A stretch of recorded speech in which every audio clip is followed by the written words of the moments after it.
izinnya. Iya. Terima kasih Mbak Wina Natalia ya dari Plan Indonesia sudah bersedia datang ke kantor Save the Children. Saya di sini Mujibur Rahman, peneliti dari Charles Darwin University dan meneliti tentang peringatan dini multi ancaman bencana atau multi hazard early warning system. Dan tujuan penelitian ini tuh lebih pengen melihat dalam konteks desentralisasi. Banyak penelitian itu berkaitan dengan di tingkat pusat, namun jarang yang melihat dari proses desentralisasinya atau peran local government-nya. Dan pada saat yang sama banyak penelitian yang menulis tentang community based early warning system, peringatan dini di lapangan. Dan saya melihat penelitian saya mungkin gaps-nya itu berkaitan dengan peran local government-nya. Terima kasih sudah ada perwakilan dari Plan, dan mungkin daripada nunggu yang lainnya tuh datang, mungkin kita mulai aja lebih ke pengalaman. Apakah Plan punya pengalaman dalam hal peringatan dini atau memanfaatkan peringatan dini di project area atau di internal staff? Paling pengen tahu tentang itu dulu, dari organisasi Plan seperti apa. Kalau dari organisasi Plan sih, saya juga baru 1 tahun dari Plan. Tapi memang setahu saya kalau misalnya untuk bermain di early warning itu enggak terlalu banyak.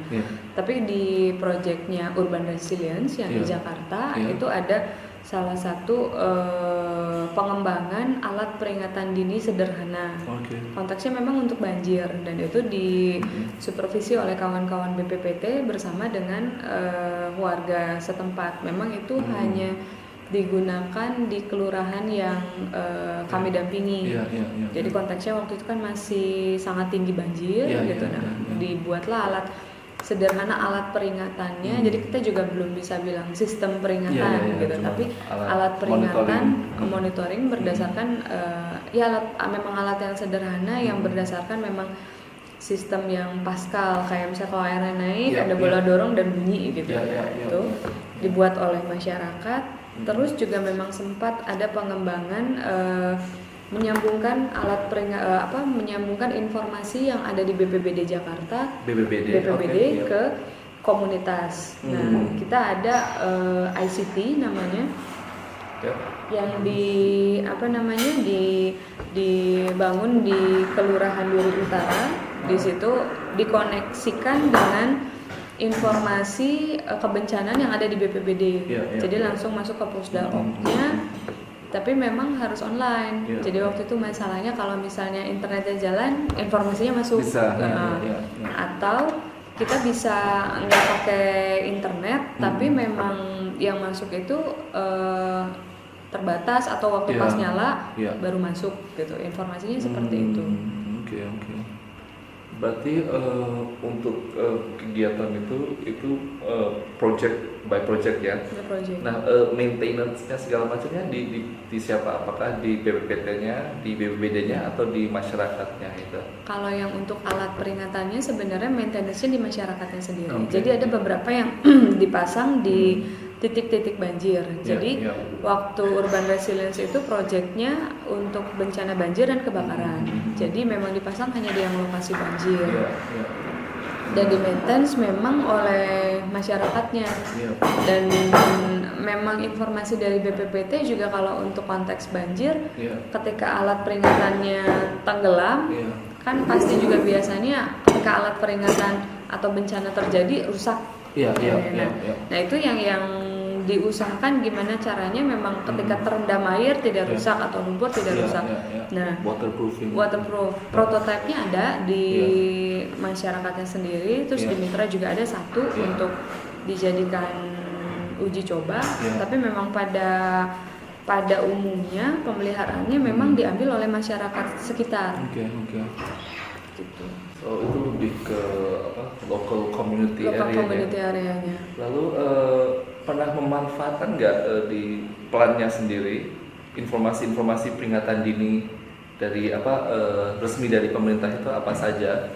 Pernah. Kalau misalnya yang peringatan dini itu pas saya masuk berarti pas yang Banten. Oke. Itu memang peringatan dini yang dari apa namanya BMKG yang peringatan dini 1, 2, 3 buletin yang itu digunakan.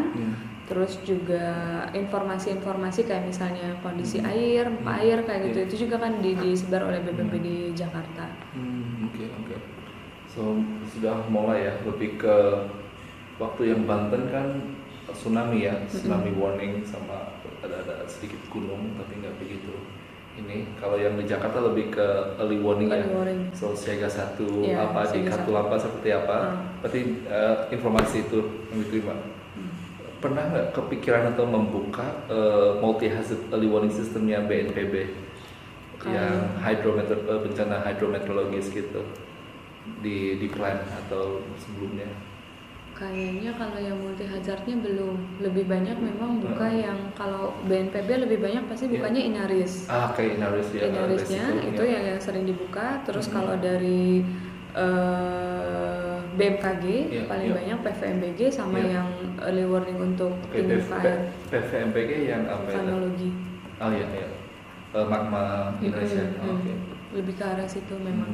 Dan karena di plan sendiri juga ada kayak SOP kalau ada kondisi darurat itu pasti ada informasi terus jalan kayak tree communication jadi pohon komunikasi kemana dan nanti ada yang nyebarin informasi. Informasi itu juga dipakai kayak kejadian di Sulawesi kayaknya sempat ada gempa lagi terus langsung jalan terus ini informasinya tolong hati-hati kayak gitu dipakai. So ada terima informasi habis itu responsnya kita diseminasi dengan adanya kayak pesan atau action untuk lebih waspada, lebih siaga. Iya. Dan memang pasti di situ juga disampaikan kalau misalnya kita ada yang lagi travel atau misalnya ke pas yang di daerah bersangkutan tetap waspada, terus juga lihat informasi dari pemerintahan setempat itu seperti apa gitu-gitu. Oke. Menarik juga sih. Nah, tadi disebutkan bahwa pernah membuka Inaris ya. So, salah satu bagian dari memahami resiko early warning kan itu memahami resiko satu kuadran people centered early warning system. Itu di plan itu apa saja kegiatan untuk memahami resiko yang ada di sekitar kantornya maupun juga yang ada di project site-nya itu seperti apa? Atau mungkin sampai ke sekolah kalau mitranya ke sekolah itu seperti apa? Kalau misalnya di plan sendiri dari segi kantor ya biasalah melihat kayak misalkan potensi kebakaran kayak gitu atau gempa seperti apa terus juga disimpan informasi-informasi mengenai apa yang harus dilakukan kalau gempa terjadi gitu kan memang sempat mengguncang sampai semua Jakarta kerasa gitu. Jadi kita udah nggak terlalu sulit ngomongin kalau gempa gimana rasanya hampir seluruhnya udah tahu rasanya jadi udah oke, mereka udah mulai aware dengan kondisi itu. Terus kalau untuk di site-nya sendiri, kalau di lokasi-lokasi pendampingan plan, memang dengan membuka Inaris kita juga lihat gitu. Oh sebetulnya potensi paling tinggi di daerah itu ini misalkan. Contoh di plan itu kan banyak bekerjanya di NTT. Ya memang betul kekeringan gitu konteksnya gitu. Terus konteksnya dengan sekolah, memang kita mengintegrasikan Inaris dengan posisi sekolah. Jadi sebenarnya dominasi potensinya itu apa sih? Dan itu diperkenalkan kepada sekolah untuk membuka Inaris dan Inaris juga sudah integrate dengan data sekolah, Dapodik. Jadi mereka juga bisa sambil bermain gitu dalam tanda kutip memang dilihatin secara spasial bahwa ya potensi Anda di sini, terus apa sih yang paling tinggi di sekitar situ. Jadi membantu ke perencanaan sekolahnya juga. Sebetulnya apa yang harus diperhatikan dan sinkron nggak dengan sejarahnya yang terjadi. Misalnya ternyata di Inaris dibilangnya banjir, padahal nggak pernah banjir sekolahnya. Ini juga bisa jadi feedback untuk BNPB-nya. Iya. So berarti benar-benar sangat localized ya pemanfaatan Inarisnya sama sekolahnya maupun project site-nya. So rata-rata satu sekolah atau satu project site itu berapa hazard yang potensial di situ kalau kita buka sekolah? Just muncul berapa ininya? Kalau yang di NTT waktu itu sempat ada kekeringan, angin, terus abrasi Ya. sama banjir, Iya, sama iya. gempa. Berarti paling banyak itu 5. 5 ya. 5. So kan itu multiple hazardnya kan. So sudah cukup bagus lah kalau sekolah sudah dalam proses identifikasi risknya apa saja sama hazardnya itu apa berdasarkan pemanfaatan Inaris ya dari BNPB atas dukungan atau enhancement dari plan kan. Gitu. Nah tahap keduanya itu kan monitoring hazardnya.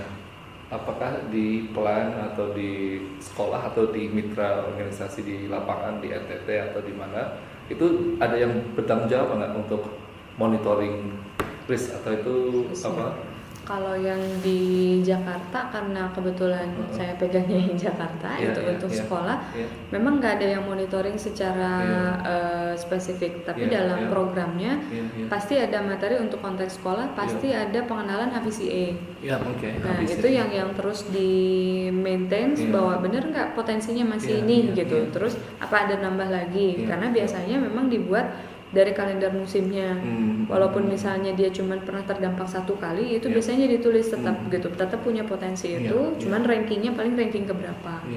Nah itu yang biasanya tetap dipantau, entah 1 tahun sekali atau per 6 bulan, ada yang berubah nggak dari resiko yang terjadi selama 1 tahun ini misalkan atau 6 bulan ke belakang gitu.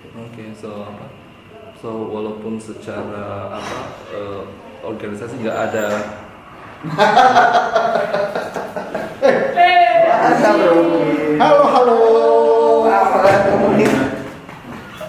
Hai, saudara. Ini gimana? Ahmad, silakan dulu. Halo, Pak. Gimana? Bisa. Siapa lagi di sini? Sam datang nggak? Pak lagi ada kegiatan di Atmani, nggak bisa dia. Bang Nin yang datang? Ya, saya. Nin yang datang? Nggak bisa, bandingannya nggak bisa. Lalu sisanya ada yang di Ambon, Wamena, Palu. So semuanya sudah pada tahu ya, berarti udah. Klaim dia Mbak Murah kan Tambah di Palu. subur. Makanya saya yang di Jakarta. Sorry, kita tadi ada konfol dulu, sorry. nyantai aja. Ini tadi lebih ke wawancara soal kegiatan yang dilaksanakan plan apa saja, khususnya berkaitan dengan early warning. Kita sudah bahas tentang understanding risk yang di plan seperti apa. Lalu kedua mulai masuk ke bagian monitoring bencana gitu. Mungkin teman-teman dari YSTC sudah hadir, mungkin bisa bagian dari penelitian ini prosedural untuk menandatangani consent form untuk research bahwa saya ini Mujibur Rahman melakukan research tentang multi hazard early warning system. Supervisornya Achilles Surjan sama Jonathan Lasar, dan tujuannya itu untuk melihat proses multi hazard early warning system dalam konteks desentralisasi dan bagaimana ini bisa menjadi lebih robust baik di nasional maupun di subnational level. Lalu berikutnya ya ada berapa manfaat dari penelitian ini, mulai dari enhancing untuk civil society sama link ke local government. Lalu penelitian ini ya tetap confidential, atau yang dibahas ini confidential sama anonymous.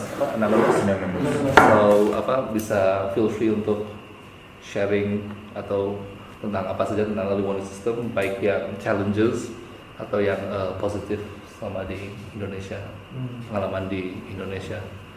Dan tentang data manajemennya akan keep in a safe file, sama juga ada backupnya di cloudnya CDU. So, kalau bersedia untuk ikut proses ini, tinggal sign. Apabila ada hal-hal yang sensitif atau itu bisa withdraw at any time. So ini murni voluntary. Ya, bro. Terus nggak dari meeting yang lain nggak apa-apa nanti. Itu bukan withdraw, itu call review. Gimana saya kan? Saya Nggak gemukan itu orang dari Australia minum susu berkualitas, makan keju. Ini kok panas hasilnya di ruang kita dingin atau? Kemarin dengar dari si Ayu dari tanggal 1 kan katanya. Tanggal 2 ya? Di sini. Apanya? Di rumah. Iya, sejak 2 minggu yang lalu. Tanggal berapa? 2 Desember. 2 Desember kan ya. Ya. Dan aku pergi kemarin tanggal 1-nya. Sampai kapan? Rencana Apanya? di sini. 2 minggu lagi sih di Jakarta. So 1 bulan ini fokus di Jakarta. Sudah kelilingi hampir 17 instansi pemerintah Di sini. di Jakarta ya, yang berkaitan dengan early warning system maupun yang menggunakan data peringatan dini. Dan tahap 2 minggu ke depan fokus ke NGOs, ada ECP, HFI, PMI, sama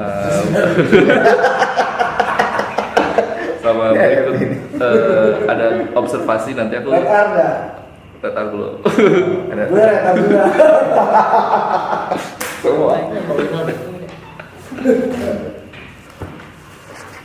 Oke, so aku minta izin rekam untuk dimanfaatkan sebagai. Silakan, Pak. Kalau bisa sign dulu konsepnya. Ya. Kalau sign aku Takut deh. Nggak ada sign sekarang di bawah saya nggak apa, saya nggak sign. Ini apa nih? Hai. Basket. Nama kan ya. Terima kasih. Terus ini oh Satu children semuanya. Save the children. Jakarta.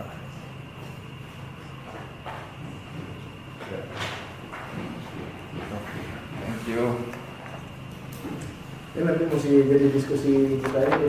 Iya. Brown bag ini. Brown bag. Keren nih isinya nih.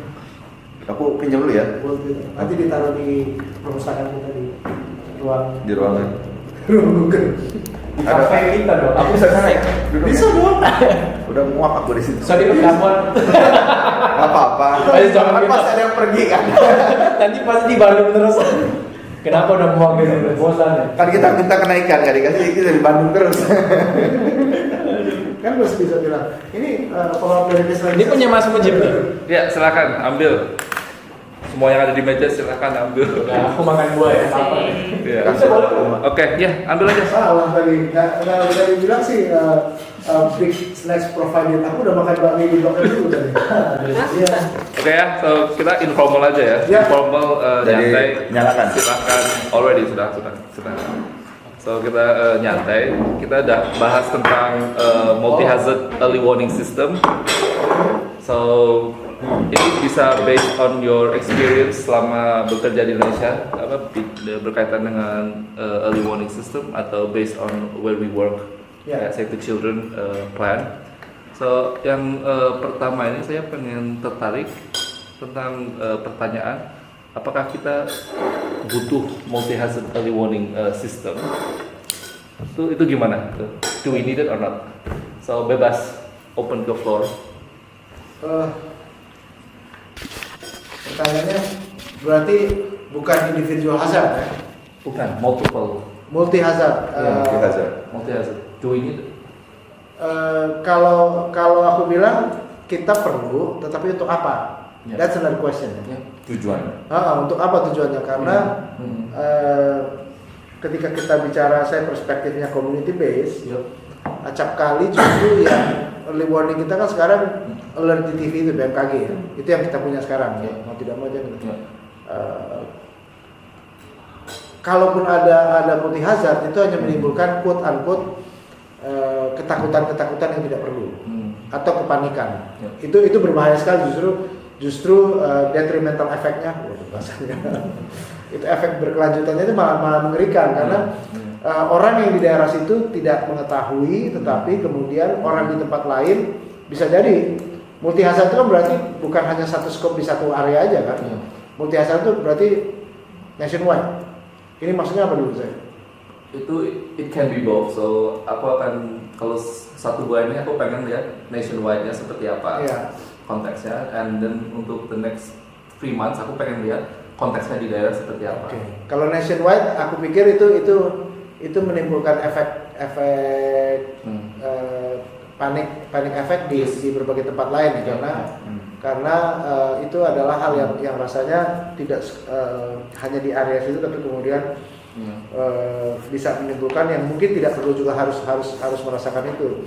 Karena contohnya saja yang paling dua hal kalau misalnya kita bilang multi hazard ya. Yang pertama, gempa yang berakibat tsunami. Tidak semua di daerah yang gempa akan menghasilkan tsunami. Itu saja sudah merupakan ketakutan yang punya. Yang kedua, cepat aja ya. Bicara tentang volcanic. Bali, Lombok itu sudah terdampak dan itu kemudian membuat kepanikan kepada orang-orang yang karena tidak dilokalisir ya. Misalnya katakan hanya di sini saja, kalau nationwide ya. Jadi orang pun tidak mau ke Bali, orang tidak mau apa, itu kan economic loss-nya tinggi banget. Nah, yang ketiga adalah berhubungan curah hujan dengan tanah longsor. Kalau misalnya itu ini bahkan tidak nationwide. Kita bicara misalnya Banjarnegara, kabupaten yang paling, ketika itu dikatakan di situ banjir dan longsor akan situ, orang-orang sekabupaten Banjarnegara dan tetangganya Wonosobo dan lain-lain udah ketakutan. Nah, apakah hal-hal ini akan menolong atau lebih mencederakan trust kepada, sekali orang tidak percaya dengan early warning, dia akan bebal atau bahasa antropologi politiknya banal. Jadi jangan menghadirkan orang-orang yang banal terhadap early warning system, itu berbahayanya di situ. Nanti outcome-nya ke sana. Ketika orang ternyata kemarin bilang gitu di tempat gua nggak apa-apa. Jadi to start the conversation. So itu kompleksitas yang di tingkat nasional kan, multi hazard early warning system. Dan bahkan regional, kabupaten misalnya, kalau itu kan daerah Banyumas ya, Banjarnegara itu. Sekarang kan seluruh Banjarnegara itu mewakili Banyumas, Karisidenan Banyumas semua itu, ex Karisidenan Banyumas, dan itu mereka kemudian ketakutan yang ditimbulkan orang tidak boleh keluar rumah, tidak apa. Thank you. Mas Mujib, ini sebelumnya, apakah ini harus pure pengalaman di Save the Children atau enggak ada? Enggak ada. Karena soalnya nanti takutnya mix ya. Itu oke, udah kalau gitu bebas. Ini cerita pengalaman observasinya ya. Ini Mas sebelum kita perlu nggak kita multiple hazard early warning system? Saya sebagai background saya geologi, saya melihatnya pertanyaan gini, apakah maksudnya early warning system itu adalah mengalert semua ancaman itu tipikalnya satu sistem, satu peringatan, atau itu satu sistem bisa mengakomodir banyak, tapi perkara nanti keluarnya nanti sesuai dengan tipikal hazardnya. Itu dulu Mas, biar clear dulu yang Mas maksud multiple.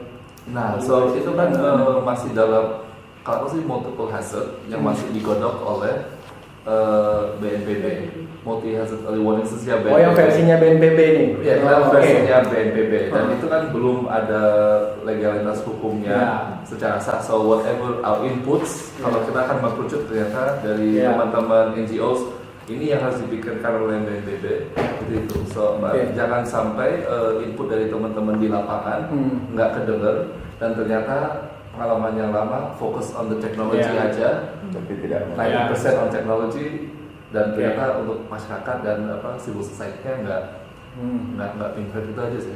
Kalau berangkat dari yang ada sekarang, aku dalam posisi itu aku mengatakan itu akan membuat risk perception fallacy. Satu, kenapa? How comes kita bisa menggabungkan misalnya secara konsep, bukan secara risk dari volcano eruption dengan risk dari tsunami, risk dari earthquake, tektonik atau sesar aktif, risk dari longsor, risk dari flood, itu different. Meskipun dalam satu komunitas itu mengalami semua motivasi. Gimana kita bisa memprosesing semua kompleksitas dalam satu informasi yang sama? Itu akan risk fallacy. Kecuali, ini satu portal hanya sebagai hub memanage informasi itu itu make sense. Jadi keluarnya itu sesuai dengan kompetensi masing-masing, ancaman masing-masing, sehingga nanti risknya juga bisa dipahami. Nah, kalau ini people center kan asli 4 komponen itu kan. Jadi monitoring hazardnya, kemudian understanding the risk, monitoring the hazard, disseminate and response capability. Itu people center warning system. Nah, konteks itu akan sama saja, konteks nationwide, kemudian subnasional, bahkan di level lokal itu akan sama aja sebenarnya, hanya soal lokusnya. Nah, jadi kalau perspektifnya yang BNPB tadi, aku mengatakan itu akan menimbulkan risk perception fallacy karena nggak logis dan juga memix up semua complexity untuk seolah-olah tools itu menyelesaikan semua persoalan. Itu satu. Kemudian dia skala. Ya, gitu ya. Bagaimana mungkin skala nasional yang dipakai, kemudian kita mau keluarkan output informasi dalam skala yang lokal. Unless itu kayak seperti atom gitu. Dari bawah dikumpulin jadi besar, itu lain cerita. Berarti yang besar itu ada kumpulan yang kecil. Tapi kalau yang besar dipecah jadi dipaksa jadi kecil, biar skala uncertainty-nya tinggi, kemudian false alarm, ya itu tadi akan jadi nah orang akan false alarm itu akan membuat skepticism dan people don't trust anymore to that system. Dan dari Mas Freddy itu terbukti waktu di Lombok. Jadi pas saya belum di plan, tapi masuk dari konteks psikologi karena saya masuk untuk assessment awalnya, itu juga cukup ditolak sebenarnya, bilang ngapain psikologi masuk dulu gitu. Tapi menurut saya Ya nggak tahu itu manusia. justru harus masuk duluan gitu, biar nanti kalau ada PTSD justru lebih tahu dari awal gitu. Nah, iya itu masuk di situ dan BMKG itu yang tadi yang Victor sebutkan gitu, bahwa mereka sudah tidak percaya dengan early warningnya sendiri karena beberapa kali ya entah itu dibilang informasinya yang dikeluarkan tidak tepat atau memang bahasanya sebenarnya hasil dari alatnya betul misalkan, tapi penyampaiannya yang nggak tepat, itu yang harus dilihat. Cuman yang sampai ke masyarakat bahwa mereka tidak percaya dengan BMKG, bahkan kepala BMKG yang ada di Lombok kalau nggak salah sampai mengeluarkan surat pernyataan bahwa saya kepala BMKG gitu, dan itu sudah hal yang tidak dipercaya oleh masyarakat. Dan memang masyarakat juga sebetulnya juga butuh cari tahu atau butuh informasi sebenarnya apa sih yang terjadi, bukan dalam bahasa yang entah yang tadi misalnya informasi atau input yang dikeluarkannya juga seperti apa. Aku juga masyarakat paham gitu dengan bahasa-bahasa yang pakai indikatornya apa, terus atau bahasanya murni langsung keluar seperti itu, mereka juga nggak paham gitu. Untuk sampai end to end sampai usernya juga itu juga harus jadi hal yang memang dilihat gitu. Dan menambahkan tadi ada pemerintah nih, salah satu juga yang klasik itu kan koordinasi antar lembaganya juga ya. Dan kita tahu kan kalau sekarang itu kalau gempa ya BMKG ranahnya. Tapi kalau misalnya gunung berapi itu ke PNPB ya, dari Kementerian SDM gitu. Itu kan juga masih belum, mereka pun kadang-kadang masih koordinasinya masih susah. Nah ini kan semua beberapa ini juga kan masih masuknya belum ke satu pintu gitu. Nah, tadi Bang Freddy bilang juga gitu, kalau misalnya kita mau bilang sebenarnya kita yang sebenarnya itu kan yang hub itu. Ya, tapi bagaimana informasi itu tersaring pun itu juga di sini yang juga mungkin nanti akan jadi kendala. Yang saat ini juga ya banyak lah gitu kendala, bahwa tidak hanya penanganan bencana tapi koordinasi pemerintah kita ini juga masih sangat-sangat perlu ditingkatkan. Sama kalau tadi yang masalah yang biologisnya juga nggak bisa satu karakteristik dipakai untuk seluruhnya, tidak bisa digeneralisir gitu, karena juga konteksnya Indonesia, mungkin Mas Ray juga bisa lebih menjelaskan itu. Konturnya kan beda-beda gitu, nggak bisa dibilang kayak misalkan setelah gempa 30 menit kemudian tsunami gitu. Itu kan udah berapa kali gagal dalam tanda kutip gitu menurut saya informasi dikeluarkan. Iya, dan itu yang dipercaya sama masyarakat. Menurut saya banyak hal gitu yang terjadi ketika banyak indikator yang bisa dipres karena untuk melihat dan mempermudah atau misalnya apalah bahasanya secara nanti teknikal, itu juga nanti akan berakibat pada perhitungan atau misalnya indikator-indikator yang keluar untuk lewarnya sendiri. Sama ini sih Mas, menurutku kalau mau menggabungkan harusnya yang kalau di bahasanya ini biohazard gitu, orang-orang biologi kan nyebutnya ini adalah biohazard primary-nya apa? Eruption. Eruption tipikalnya kan ada lagi itu eksplosif atau efusif atau aliran misalnya, atau kita piroklastik ya. Oke. Nah, ketika piroklastik nanti ada secondary hazard, misalnya apa?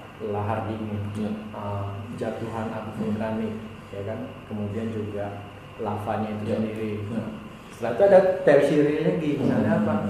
Rumahnya ambruk akibat abunya misalnya. Nah, itu kan satu rentetan. Artinya yang mengikatnya adalah si biohazardnya dalam satu kawasan. Iya. Nah itu kenapa sebenarnya konsep people center early warning system itu harus diimprove. Yeah. People center but based on landscape, Yeah. biohazard landscape. Nah itu baru make any sense untuk logiknya dan risk yang akan di forecastnya ini, alertnya ini, risknya apa itu clear. Yeah. Nah kalau mau menggabungkan, menurutku yang digabungkan adalah monitoring itu. Ketika gempa tektonik yang potensial tsunami ikutannya, maka adalah sudah bisa dilakukan. Kalau untuk sesar aktif yang Lembang, Opak, dan 35 Jawa dan lainnya di pulau lain itu berdiri sendiri. Atau kalau dia jadi satu, boleh dia hub untuk monitoring si yang berhubungan dengan aktivitas seismik. Jadi seismik hazard, ya seismik hazard instead of itu tektonik di laut atau di darat. Nah, terus tersierinya apa? Nah itu yang harus dicermati. Hydromet juga sama. Misalnya apakah ini karena ekstrim curah hujan ekstrim, terus bagaimana dengan kondisi fisiknya, karena itu akan kompleks sekali, terus dengan banjir bandang atau genangan. Nah mungkin pengkategorinya itu dulu, nah, baru bisa kalau mau merapikan. Tapi kalau dia yang versi yang BPB yang aku tahu ya, nggak tahu kalau sekarang udah secanggih yang dia pikirkan udah berdasarkan biohazard base gitu ya. Nah itu kan belum, dia hanya mengoverlay semuanya, sama dengan risk multiple hazard risk. Saya juga dari sisi melihatnya dari sisi kaidah-kaidah ilmiah, ilmiah dan metodologi pemetaan GIS dan lain sebagainya itu not make any sense sebenarnya. Untuk membuat multiple risk map gitu. Nah, karena ya uncertainty yang tinggi dia skala, kemudian bagaimana mungkin menggabungkan risiko gempa dengan risiko banjir itu jadi sama. Jadi kalau mau input saya kira itu harus dipecah. Fungsinya bukan fungsi jadi one tools solution semuanya, tapi facilitate coordinate So lebih ke memfasilitasi data-data yang ada di daerah, sama sampai ke tingkat masyarakat untuk menghasilkan sesuatu yang lebih bermanfaat daripada seragamin semuanya. Dan dia tuh geohazard landscape based lah katakan. Landscape-nya itu konteksnya geohazard ya. Karena kan beda zone itu. So yang menarik di BBB ini kan ini proses planningnya cukup lama ini. Mereka lagi dalam proses menyusun, tapi kemungkinan mental itu draft peraturan presiden tentang multi hazard early warning system itu sudah 2 tahun digodok dan mereka tuh coba bikin 5-year plan for the next 5 years dengan funding yang cukup besar. Grand design multi hazard early warning systemnya seperti apa, tapi aku juga belum dengar apakah mereka itu pernah dengar masukan dari masyarakat, minta audiensi dari masyarakat seperti apa, atau dari NGO seperti apa, atau ini murni top down proses atau top proses aja nggak ada downnya. So itu yang aku pengen gali. Nah karena penelitianku itu lebih ke proses desentralisasi atau konteks decentralization, karena ujung tombak peringatan dini atau ujung tombak saving life-nya kan di tingkat kabupaten sama desa. Menurut pengalaman teman-teman di sini, aku pengen tahu tentang kapasitas daerah dalam memonitor atau memahami atau diseminasi early warning seperti apa kapasitas daerahnya. Ini menarik mas. Ini menarik mas karena kalau melihat ini saya nggak tahu di BNPB sendiri ada pembicaraan di antara sektor mereka sendiri ada atau enggak, karena saya sampai sekarang walaupun sejak di Safety Zero nggak pernah datang rapatnya. Itu panitia teknis untuk SNI kan. Nah kita berhasil memasukkan yang level dunia pertama kali ISO bencana itu adalah ISO early warning system untuk landslide. Nah, jadi tanah bergerak. Nah di situ kita malah tidak pernah dengar ini pertama. Jadi itu mengerikan sekali kalau misalnya sudah pipeline selama 2 tahun. Itu Pantek itu sudah 5, aku udah tahun keempat ini mas. Tapi diskusi kita di Pantek itu kembali ke yang Freddy katakan bahwa diskusinya adalah, tapi rasanya perlu juga nanti diskusi sama anggota panitia teknis ini mas, karena ini kan bicara tentang early warning system. Ini kita yang waktu itu dari UGM yang jadi penulisnya. Nah, tetapi kita waktu itu malah dalam diskusi kita tidak pernah ada bencana, kita tidak percaya ada bencana nasional. Iya benar. Itu juga waktu kita diskusikan waktu saya sebelumnya di Biro Hukum tuh kita bicara tentang drafting Perpres untuk skala bencana ya nasional. Gitu. Tapi kita tidak pernah percaya ini masih perlu dibuktikan karena pada penelitian bencana itu tidak ada nasional, bencana itu komunitas.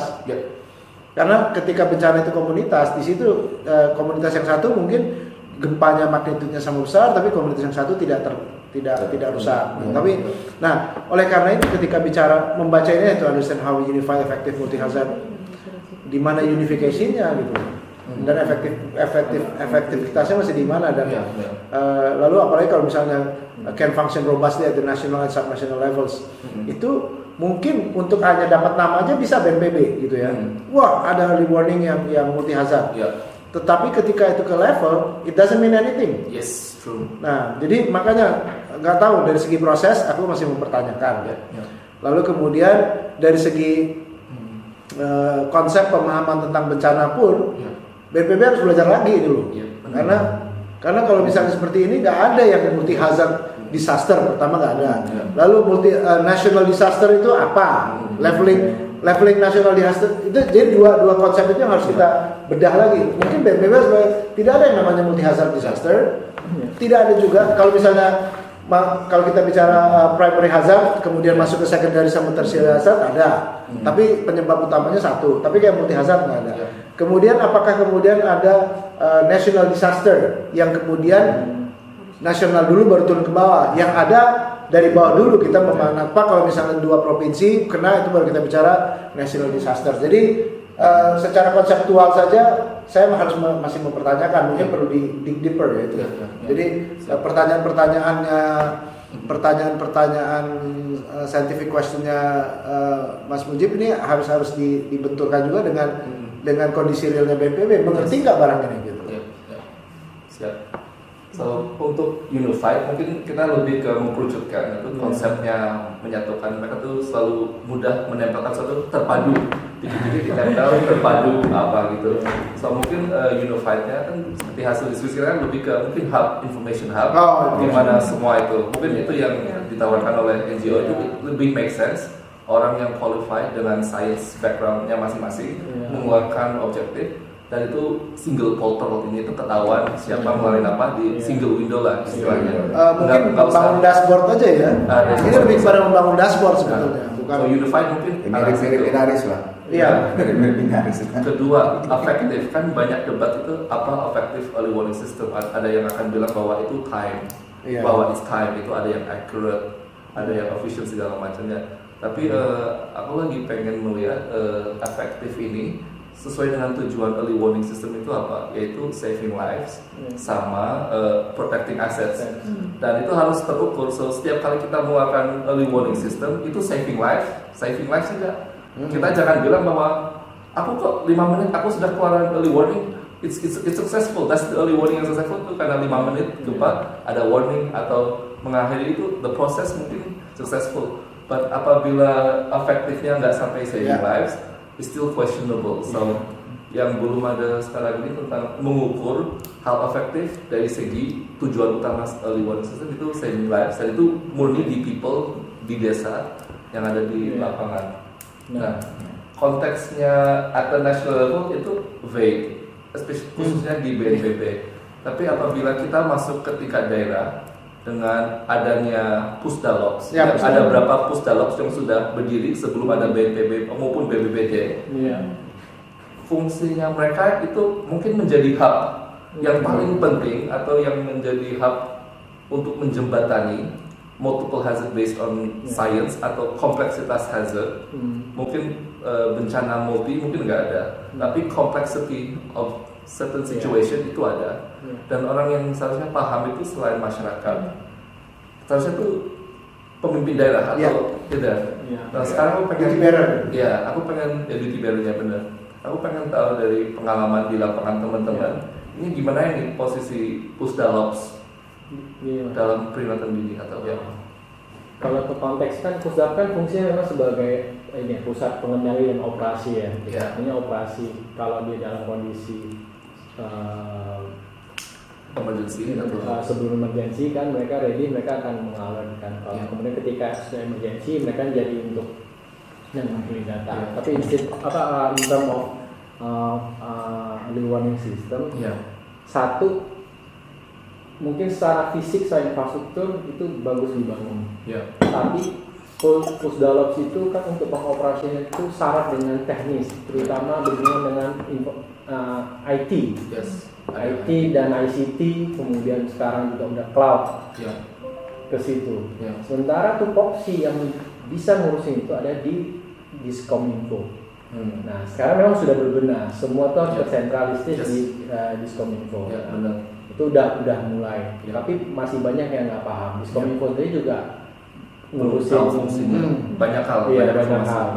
Tapi udah mulai. Ya itu bisa dari ngomongin desentralisasi, harusnya memang obrolan itu di Diskominfo. Nah, BPBD akan mengkoordinat itu. Tapi kapasitas itu nggak ada. Kenapa orang BPBD nggak sensitif dengan IT, dengan ICT, dengan cloud dan mapping? Itu gap gede. Dan staff yang dipakai di Pusdalops itu, staff itu bukan orang-orang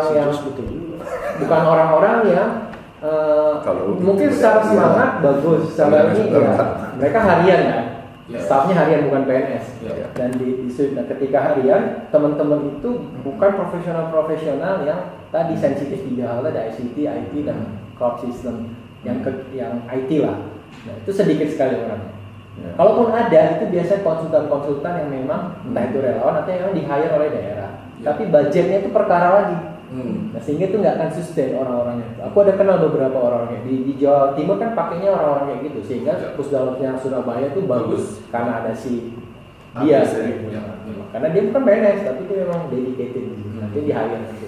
Lalu jabatan dia di Pusdalopsnya apakah sebagai Teknisi. manajer atau sebagai koordinator Pusdalopsnya? Dia support konsultan saja. Itu satu, itu jadi kendala besar. Nah, kemudian yang mengeluarkan peringatan alert itu bukan Pusdalops, Kepala daerah. BMKG itu sebenarnya tupoksinya bukan mengeluarkan forecast daerah, itu adalah si kepala daerah. Dan mereka udah kirim tuh informasinya, update-nya tiap bulan. PVMB juga demikian. Ya kan ya kepala daerah politis lah ya, mereka nggak akan. Setda sendiri ex officio juga nggak akan paham banget. Sehingga yang terjadi pengalamanku waktu di Manokwari misalnya, Chili, Jepang ya, itu kan alert, nggak berani mencek mereka untuk evakuasi ke tempat yang tinggi, evakuasi. Nah, kemudian di level bawah secara tata kelola sudah ada mata anggaran untuk pembangunan sistem peringatan dini di desa. Nah, desa itu keen to membangun itu kalau mereka paham, teredukasi, terinformasi, dan mereka bisa membangun sistem-sistem yang sederhana. Nah, sekarang citizen is rising, kan, IoT, crowdsourcing dan lain sebagainya. Nah, itu bisa pembiayaan yang kecil. Jadi menurutku yang pembelajaran di Malang, di beberapa tempat Jawa terutama banyak juga yang membuat gitu, di Sulawesi Tenggara juga ada, Maluku juga ada, membuat early warning system yang sangat dari bawah, yang mengincorporate informasi cuaca dan iklim BMKG, BPBD, ada dia forecast ke komunitas dengan uang dana desa tadi. Nah itu ada praktek-praktek itu, kecil. Nah kalau gapnya apa? Gapnya masalahnya satu pengetahuan untuk uncertainty, probabilitas maupun magnitude dari ancamannya itu nggak semua paham, harus difasilitasi. Si agensi tahu ilmunya tapi nggak punya budget code activity untuk mengkapasitasi komunitas understand the uncertainty. Jadi itu gap. Kalau ditanya solusinya apa, kalau saya itu bagaimana ada satu ini yang mampu retorika kata-kata program early warning system itu ketika research nyambung dengan mata anggaran psikodean pembangunan itu simple banget. Nah itu tinggal dibikin apps-nya sebenarnya kalau mau. Jadi si kepala itu tinggal tulis BWS nyambungnya kode anggarannya ini. Search text analisis lah apa kalau engine-nya. Ini sudah mulai menarik dengan keberhasilan di tingkat lokal dengan mengembangkan dana desa dan dengan mitra dengan yang lain. Memang simple early warning system sebelumnya juga diceritain di Ban sudah ada kegiatan yang serupa yang mengukur untuk banjir itu sudah di-sharing tadi. Nah, ada peran penting pemerintah pusat khususnya dalam pemerintahan dalam Kementerian Dalam Negeri dengan standar pelayanan minimum khusus untuk penanggulangan bencana untuk tingkat kabupaten selama ada instrumen baru. Nah, aku pengen tahu pendapat teman-teman ini seperti apa perkembangannya, atau sejauh mana kabupaten kota atau mitra yang ada di lapangan memanfaatkan dan memonitor itu atau kendalanya apa, atau hanya ya hitam di atas putih aja like many other governments. Rasanya kabupaten yang sudah melaksanakan itu ada, aku belum dapat informasi ya.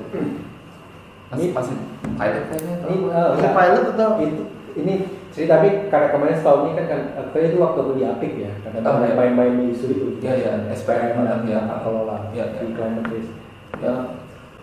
Ini di lapangan faktanya mereka pasti tahu, karena itu keluarannya dari nggak mungkin nggak tahu. Kemudian kan jadi KPI-nya masing-masing OPD. OPD dan OPD sebab beda akan menilai. Mereka akan bikin sebisa mungkin menggadok-gadok ke gadok. itu saja.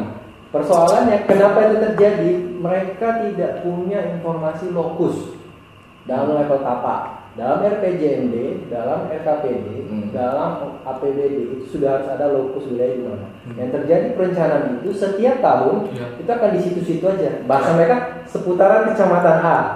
Mereka kan kunci, kenapa? Mereka karena nggak punya informasi. Itu gap gede, informasi dari bawah. Nah, sehingga program yang dilakukan adalah yang dulu dilakukan, kemudian sekarang dilakukan lagi, nanti besok dilakukan lagi dia sama. Terjadinya apa?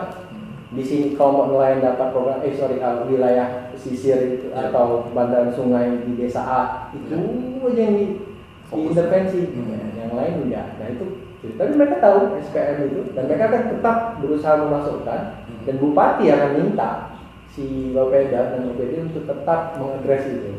Asal bunyi di kata-kata perencanaan, di kata-kata matrik, nanti di APBD dianggarkan, itu seolah-olah sudah mengadres. Pertanyaan tadi, apa iya itu saving the life atau jadi resilience, kemudian konteks early warning system, apa iya sistem early warning system yang dibangun itu berjalan. Akhirnya cuma pengadaan saja. Itu kan gampang ya diukur dari sisi ada alat, ada monitor. Jadi dari sini enggak. Itu yang terjadi Mas. Tapi kalau pertanyaannya apakah mereka ini tahu persis mereka. SPM nggak mungkin nggak, karena untuk dasar penganggaran itu harus mengacu itu dulu, baru bisa jadi ACC. Kalau kembali ke Pusdalops ya, yang saya paling merasa ideal itu adalah di Provinsi Bali. Karena memang dari awal sekali dulu waktu saya masih di NPBI, kemudian disupport oleh French Red Cross. Semuanya, bahkan ada meja untuk kepala daerah di situ. Kalau terjadi apapun itu Bali. Evakuasi kepala daerah itu langsung di situ. Jadi dia akan ada war room-nya gubernur di situ. Nah, yang menurut aku sebuah Pusdalops akan efektif kalau memang kepala daerahnya terinformasi dengan baik. Yang kata Freddy, sekda aja kadang-kadang nggak ini ya. Nggak tahu kalau dia di kepala. Iya. Nah, tapi kalau di Bali itu saya bisa membuktikan, paling itu di hari kesiapsiagaan bencana 3 kali saya di sana, itu memang gubernur bisa dipanggil ke situ. Jadi dalam tanda kutip pemimpinan daerah tidak lagi yang birokratis. Jadi debirokratisasinya Pusdalops itu kan ruangannya di belakang kantor BPBD Bali ya. Itu memang di situ, dan kemudian at any time dia bisa. Nah, beberapa kali waktu Gunung Agung pencetnya dari situ. Jadi pencet alert itu dari situ, dan setiap tanggal 26 sirine bisa dari situ. Jadi sudah terbiasa. Jadi buat mereka secara psikologis, kan Freddy bilang, ketika orang takut untuk pencet itu karena nggak pernah mencet. Kalau setiap tanggal 26 pencet, itu seluruh daerah Nusa Dua dan Kuta itu bunyi semua tsunami. Dan kadang-kadang wagub yang sana, kadang-kadang gubernur yang sana, kadang-kadang sekda yang sana. Tapi kalaupun itu kepala BPBD juga sudah berani, asal sudah ada komunikasi dengan, karena setiap tanggal 26 di Bali itu. Nah, artinya Pusdalops itu akan ada 3 aspek yang penting. Political will-nya dari itu ya. Kemudian political will, kemudian tata kelola yang benar juga. Jadi kalau yang dengar dari Freddy kan Pusdalops hanya untuk Pusdalops, dia nggak tahu fungsinya apa. Kadang-kadang early warning system juga tidak masuk di dalam mereka. Nah, Itu jadi pertama political will, kemudian tata kelola, dan yang ketiga memang kita harus bicara tentang kebiasaan. Kalau bicara psikososial, ya, kebiasaan orang untuk bisa menggunakan dan percaya. Jadi ketika orang percaya setiap tanggal 26 ada sirine di Bali, orang percaya bahwa itu memang datang dari pihak yang berwenang. Jadi Pusdalops itu kalau bicara early warning itu silakan ke Bali deh. Aku pikir itu yang terbaik. Kepala kalaknya pun sangat komunikatif. Itu yang aku pikir terbaik dari yang pernah. Di Aceh sekarang walau alam, pernah ke Aceh terakhir Pusdalops ya? Waduh, itu kosong. Sumatera Barat nggak kayak gitu juga. Nah nggak tahu teman-teman yang di Palu, Jogja masih lumayan karena di belakang di ruang khusus dia. Ya. Tapi kalau maksudnya ada 3 aspek itu yang di Bali. Lombok gimana? Nah nggak tahu Lombok, aku nggak tahu terakhir. Pusdalopsnya Lombok. Ini yang provinsi ya karena. Iya. NTB. Nggak terlalu ini sih kalau yang Pusdalopsnya. Iya. Kalau di Jawa Timur jalan karena mereka lebih kepada banjir kan. Banjir dan erupsi. Dan banyak ini relawan biasanya justru itu hidup dia dan misalnya ada orang rapi yang Iya, jadi ada. Nah, mungkin itu yang multi stakeholder justru dari radio. Mungkin itu efektivitasnya keempat ada multi stakeholder participation. Ambil Ya, kalau mungkin itu benar juga. Ini tambah juga sama multi stakeholder participation. Jadi di Bali itu ada komunitas transportasi, suka kantong di situ. Jadi itu betul-betul jadi itu miliknya semua. Pusdalops itu bukan benda yang mengerikan yang nyun sewu ya.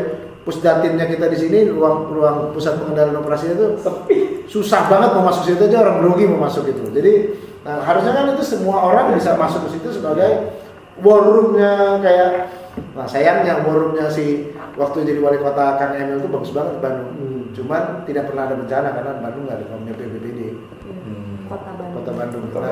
Tapi tambahin sama Fred itu memang multi stakeholder participation itu benar. Jadi 4 aspek itu kalau Pusdalops mau sukses ya, how to make it robust, berarti 4 hal itu.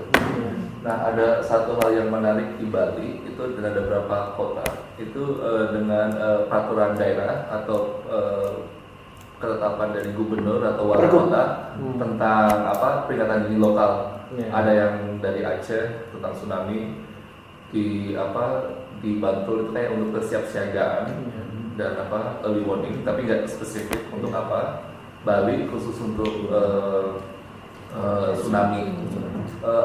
Apakah dengan ada peraturan hukum di tingkat lokal itu punya pengaruh atau enggak untuk memperkuat Pusdalopsnya atau sebagai pemicu bentuk political will tadi itu?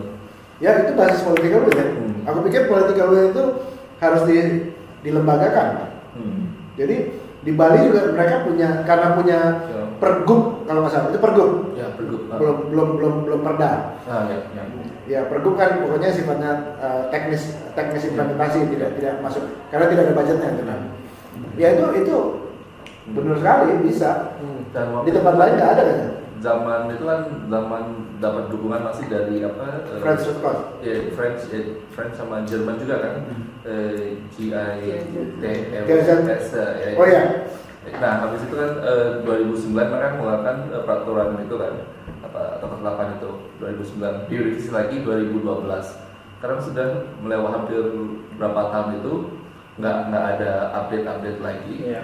Dan apakah itu kalau mau direvisi bisa diarahkan ke more multi-hazard approach atau menjadi hub bahwa Pusdalops tidak hanya fokus kepada tsunami saja, tapi direvisi untuk ya karena ada Gunung Agung kemarin juga di Bali itu dimasukin juga itu. Ini sih kalau aku melihat ketika membuat kebijakan daerah, bahkan sampai sekarang udah tertular di desa Perdes, gampang banget bikin itu betul dan cenderung patternnya udah ada. Bahkan lebih mengerikan hanya copy paste. Ya kan yang dirubah ini. Nah, sehingga apa yang bilang kalau kita ngomong aspek kebijakan itu ada 3 aspek filosofisnya, aspek law enforcementnya, sama aspek fungsionalitasnya. Itu semua produk hukum harus mengandung 3 aspek itu.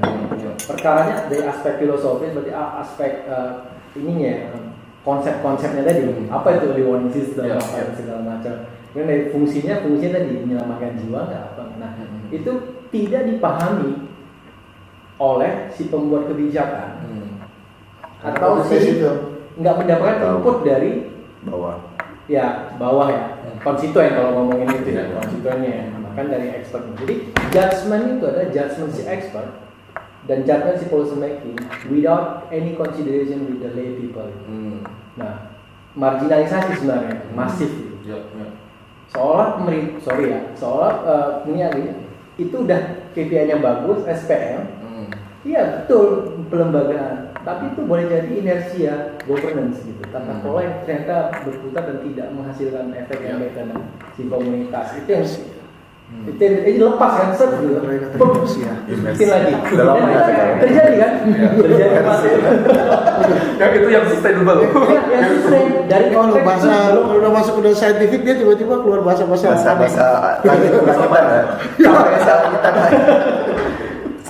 capaian itu terus belum lagi funding, donor, program kan verifikasinya kan ya. Nah, tapi nggak terjadi di bawah. Nah, kalau menurutku kalau mau direvisi perdanya itu 3 aspek itu harus dipikirkan. Kemudian tambahin bahwa yang nggak ada di kata itu adalah satu mereka ini harus official resmi iya benar. Tapi yang apa-apa yang dari masyarakat yang tidak official, tidak verified, tidak tangible, tidak kompeten. Padahal itu fact gitu. Kalaupun opini itu hanya fact yang tertunda gitu. Hanya tinggal diverifikasi gitu. Artinya nggak ada struktur aja. Nah, contoh itu makanya sekarang muncul Swift. Sekarang ini teknologi apa sih muncul rising kan sekarang Citizen. Gitu. Dari dulu kita udah melakukan sebenarnya. PRA kemudian kita angkat ke muslimah, kita angkat ke atas. Itu kan manual. Jadi sekarang teknologi sudah menghadirkan. Nah, kenapa enggak itu juga diakomodir? Beberapa udah. Kayak misalnya peta bencana, kemudian Bandung Digital Service sudah mulai, kemudian di Makassar juga udah begitu, juga udah mau. Cuman itu tidak menjadi itu kayak ya kalau soalnya kayak nice to have aja gitu. Padahal itu esensial. Nah, kalau itu diakomodir oleh kebijakan, maka secara law enforcement si pengelola negara ini akan mewujudkan itu menjadi operate gitu.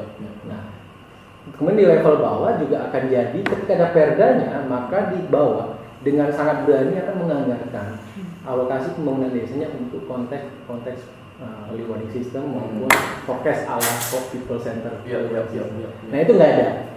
Gapnya kosong aja. Kalau mau ngomong ke tata kelola yang ngebawanya, ini praktis di lapangan. Tanya aja. Setahun lalu aku ngobrol tuh ada hampir 500 desa yang pernah ngobrol dengan mereka. Semua common ngomong. Kami kalau ada perdanya Pak, kita bisa tahu kami. Kalau soal perencanaan itu udah lah. Untuk Jawa ya, rata-rata udah jauh udah bisa. Tapi konten tadi satu, sama perdanya nggak ada. Terus kalau dibikin-bikin jadi perdes ya asal-asal aja, bikin gampang copy paste. Sudah ada template-nya. Iya. Nah, tapi tadi 3 aspek itu hilang. Maksudnya esensi dari 3 aspek itu nggak ada. Jadi ya udah nice to have aja semuanya itu. Itu yang aku amati dalam setahun ini ya. Kebetulan memang sangat fokus di situ sebelum bisa begitu. Kalau sebetulnya baru mulai, jadi kita belum mulai apa. Jadi kalau ditanya sebagai saudara cita, maka aku bingung apa. Dia clear dulu. bulan Nanti kemarin Gimana? Dia melihat monitoring kasus gempa Palu. Kasus gempa Palu ada nggak aspek warning system lanjutan gitu? Yang satu kan ada ya, setiap mereka kalau nggak salah yang di level kabupaten kota itu mereka 2 kali ya. Palu itu 2 kali coba buat apa namanya early warning system coba aja ya. Tapi satu kalau yang tadi yang pasti itu kalau yang saya lihat karena saya ikut respon dari awal gitu ya. Tapi ketika berinteraksi dengan BPBD-nya itu pun juga kita tahu bahwa mereka sebenarnya yang tadi Bang Freddy bilang gitu belum paham sebenarnya secara menyeluruh tentang apa ya kalau bisa kasarnya dibilang tupoksinya pun mereka mungkin belum paham confused gitu dengan ini. Maka itu juga banyak sekarang ketika ini baru terjadi ketika gempa.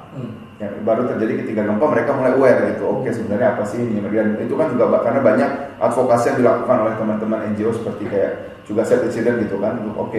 Kalau kita mungkin khususnya ke SPAB-nya. Sekolah Satuan Pendidikan Aman Bencananya gitu kan. Itu pun juga mereka tidak terlalu familiar sebelumnya. Tapi itu sebenarnya titik mula gitu. Kalau yang saya bilang adalah bagaimana kalau saya mau bertanya sebenarnya bagaimana dengan wilayah lain yang sebenarnya rawan bencana, tapi belum pernah terkena bencana sebelumnya. Ini kan kita bilang kan rata-rata daerah yang sudah pengalaman menangani bencana, dan mereka juga sudah lebih lebih terekspos dengan fungsi mereka melakukan penanganan bencana dan juga early warning system gitu. Tapi bagaimana dengan wilayah-wilayah lain gitu ya, misalnya yang di timur lah gitu misalnya, itu kan juga saya nggak bisa bilang, tapi saya mau pertanyakan karena dari kasus yang di Palu itu yang terjadi gitu. Kayak gitu. Jadi itu juga yang masih perlu kalau kita mau bilang early warning system yang di subnational level. Saya rasa satu dari kapasitasnya itu pun belum semuanya menyeluruh, mereka juga sebenarnya paham dan bisa melakukan itu gitu. Yang tadi yang Bang Freddy bilang gap skill maupun informasinya itu yang juga masih pasti akan ada. Gitu. Mungkin juga kalau misalnya untuk lihat efektivitas early warning itu juga bisa dicoba dicari ini Mas dokumen, kalau nggak salah LIPI pernah buat kaji cepatnya untuk kejadian yang di Padang, kalau nggak salah yang 2011 April 2011. Iya. Irina Itu yang Padang, terus juga yang Mentawai itu juga bisa dilihat. Terus juga ada salah satu PN9 itu juga ngebahas tentang efektivitas rantai peringatan dini. Itu di tahun 2009 kalau nggak salah. Itu juga produknya LIPI. Mungkin juga bisa dilihat sebenarnya kalau saya gitu ngelihat kaji cepat yang dilakukan 2012, terus ketika terjadi lagi di Palu itu sebenarnya sama aja masalahnya gitu. Bukan hal yang justru ada yang baru lagi atau misalnya ini justru hampir sama masalahnya buat saya gitu. Makanya waktu pas ada pemaparannya juga saya juga ditanya, kamu kenapa nggak nanya? Ada pertanyaan kan saya di kondisi Palu. Buat saya paparannya itu sama aja sama yang waktu tahun 2012 gitu. Jadi kalau kayak ngambil kesimpulan juga nggak belajar berarti kan dari posisi itu. Ya mungkin ada tapi nggak di ini. Terus kalau ngomong Pusdalop tadi sendiri, ya kalau misalnya secara fisikly ada, tapi kalau ngomong secara fungsi itu juga belum tentu. Karena kalau yang konteks Padang aja, kan kita ngecek waktu itu kan nomor kita tersambung sama BMKG. Jadi informasi waktu belum ada apps-nya. Kalau ada gempa kan lewat SMS ya waktu dulu. Nah, kita udah dapet SMS yang terbaru di WRS-nya. Mereka masih yang lama, terus kita ya pura-pura nggak ngerti lah gitu si WRS-nya itu. Pak, ini ada gempa nih Pak, kata kita gitu kan ke orang Pusdalop. Wah, saya juga nggak tahu Pak, itu dari dikasih di situ aja gitu. Dan ternyata kita usut punya pulsanya habis karena mereka cuma tahu itu dikasih terus dipakai buat main internet, game atau apa tanpa tahu sebetulnya ada fungsi informasi yang ke situ. Dan juga jadi mention juga ke yang kasih alat, jangan cuma kasih alat gitu, tapi ya masalah pengenalan alatnya itu juga harus dimasukkan. Yang kadang-kadang kalau kita ngomong anggaran pengadaannya ada, tapi capacity untuk pengenalan alatnya itu juga nggak ada dan maintenance biasanya. Yang di berita saya yang aku paling takutkan planning ke depan semua lembaga itu 90% pembelian alat. Dan itu yang paling aku takutkan dalam penelitian saya, dan itu akan berlangsung 5 tahun ke depan dan we will experience the same thing. Makanya aku anggap inconvenient truth as well. Sama penghadiah. Aku takut pengadaan gede tapi orang bilang people centered, tapi ya kalau membuktikan people centered ya seharusnya kan anggaran paling besar untuk people centered. Itu Mas Beli alat. Jadi BPP gitu kan pembelian alat. Beli alat bukan BMKG juga sama. BPPT juga. Mereka itu berhasil political will-nya dapat BMKG. Anggarannya juga dapat. Tapi kalau lihat breakdown-nya ya udah. Itu mikir nggak bisa tidur waktu itu pas habis Palu gitu kan. Terus saya semua ngomong, BPT ngomong bahwa si level boy-nya itu di sini nggak bekerja, ini bekerja, tapi sehingga ini nggak lanjut dan segala macam. Kalau itu udah pernah menyalahkan. Ujung-ujung kesimpulannya sama, BPPT kesimpulannya perlu alat, kayak kesimpulannya alat, BNPB Pusdatin almarhum BPPT Pusdatin juga bilang beli alat, nggak bisa tidur aku. Ini kok semua alat, tapi semuanya ngomong ini TWS itu people center loh. Ya, kalau secara konsep ya. betul, secara konsep waktu desainnya ya. Tapi semua budget semua itu hanya ke alat. situ gitu. Iya. Nah, memang tuh ngeri mas, ngeri menurutku tuh. Ngeri. Karena berulang tuh. Ya. Karena menurut aku we buy equipment but people still 10 die. tahun terus aku That's what happens. cek ya, 10 tahun berita yang lalu Sama. Mentawai kan fast alarm sama Ya. ngomong apa? Tasik, Pangandaran juga gitu. Pangandaran fast alarm, alat Palu. Lombok, Hmm. Palu. Dan kemarin 3 minggu yang lalu waktu aku lagi seminar dengan Pak Leona tuh sama ngomong alat. Kadang-kadang Tambah saya 1000 sensor itu. Sama sensor terus gitu. Dan aku sudah tahu siapa yang di DPR. kadang-kadang saya kalau saya ini ya sebagai orang yang dari luar juga kadang-kadang mikir gitu, mereka bilang mau human center gitu ya, tapi fokusnya hanya ke alat. Dan satu juga mereka selalu merujuknya itu kepada negara-negara yang canggih, which is menurutku nggak bisa dibandingkan dengan konteks di sini gitu ya. Mungkin dari sosial ekonomi dan juga pendidikan, nah itu kan juga sangat berbeda gitu ya. Jadi belum bisa melihat benar-benar kayak apa konteks Indonesia itu seperti apa sebenarnya kayak gitu yang mesti. Ini Politik makanya- interest. Makanya oksimoron, aksiomanya berbanding terbalik. Ketika kita develop itu community based early warning system itu betul-betul kita tidak hanya alat. Jadi itu yang ini malah bagian lainnya dari BNPB ya. Karena ada bagian lain dari BNPB. Kalau ketika itu kita justru dunia melihat kehebatan ISO itu ketika kita mampu memposisikan community base-nya itu. Jadi bagaimana orang bisa menganalisa sebuah ancaman akan datang, early warning itu karena community. Nah itu yang makanya kalau dari diskusi ini ya, ada di satu sisi produk BNPB yang sangat-sangat bukan tidak percaya, yang tidak terlalu menganggap alat itu sebagai satu-satunya. Tapi ada bagian lain BNPB ketika itu berurusan dengan budget itu ngomongnya alat. Jadi nggak sinkron ya. Artinya boleh jadi dalam konteks desentralisasi ya, kembali ke situ. Ada hazard tadi interest terhadap serapan anggaran. Dan diksi kerentanan itu hanya dijadikan diksi politikal budget politik ya. Jadi main politik of vulnerability nih. Gimana? Ya, dimensinya digeser ke situ kalau kenyataannya ya, tentang duit, tentang proteksi aset kan salah satu syarat untuk dianggap prioritas bagi pemerintah Indonesia kan pertama berada di wilayah rawan bencana, yang kedua daerah itu ada produksi ekonomi yang cukup, nilai ekonomi yang cukup tinggi. Kawasan ekonomi. Ya, pusat ekonomi itu kan ada 138 kabupaten kota yang diprioritaskan untuk mengurusi bencana. Apakah berarti itu enggak people center dan lebih ke industry center? Dan itu malah tidak reaching the most vulnerable. So itu gimana pendapat teman-teman yang bekerja dengan anak-anak, dengan partner di lapangan itu gimana menanggapi itu? Padahal seharusnya kan humanitarian we reach yang paling the hardest, last one.